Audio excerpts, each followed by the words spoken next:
श्री राधे राधे। कार्तिक मास की लपसी और तपसी की कहानी।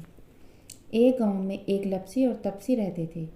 तपसी तो भगवान की तपस्या में लीन रहता था और लपसी सवा शेर की लपसी बनाता, भगवान को भोग लगाकर लोटा हिलाता और पी जाता। एक दिन दोनों में लड़ाई हो गई। लपसी बोला कि मैं बड़ा हूँ और तपसी बोला कि मैं बड़ा हूँ। इतने में नारद जी वहाँ आए और उन्होंने दोनों से पूछा कि तुम दोनों क्यों लड़ रहे हो। लपसी ने कहा मैं बड़ा हूँ। तपसी ने कहा कि मैं बड़ा हूँ। तपसी ने कहा कि दिन रात भगवान की पूजा अर्चना करता हूँ। नारद जी ने कहा कि मैं तुम दोनों का फैसला कर दूंगा। दूसरे दिन तपसी स्नान करके लौट रहा था, तभी नारद जी 1.25 करोड़ की अंगूठी उसके सामने फेंक दी। तपसी ने आंखें खोलकर देखा तो 1.25 करोड़ की अंगूठी पड़ी थी। देखी तो तपसी ने वह अंगूठी उठा ली और बगल में दबा ली और तपस्या करने बैठ गया। लपसी ने भी अंगूठी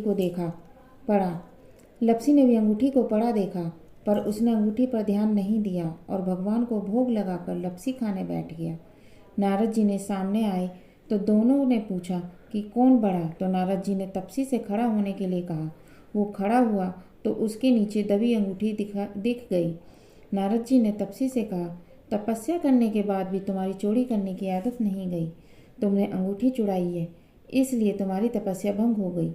इस वजह से लपसी बड़ा है। तुम्हारी तपस्या का कोई फल तुम्हें नहीं मिलेगा। तपसी नारद जी से माफ़ी मांगने लगा और बोला कि महाराज, कोई तो उपाय होगा जिससे मेरी की हुई तपस्या का फल मुझे मिल सके।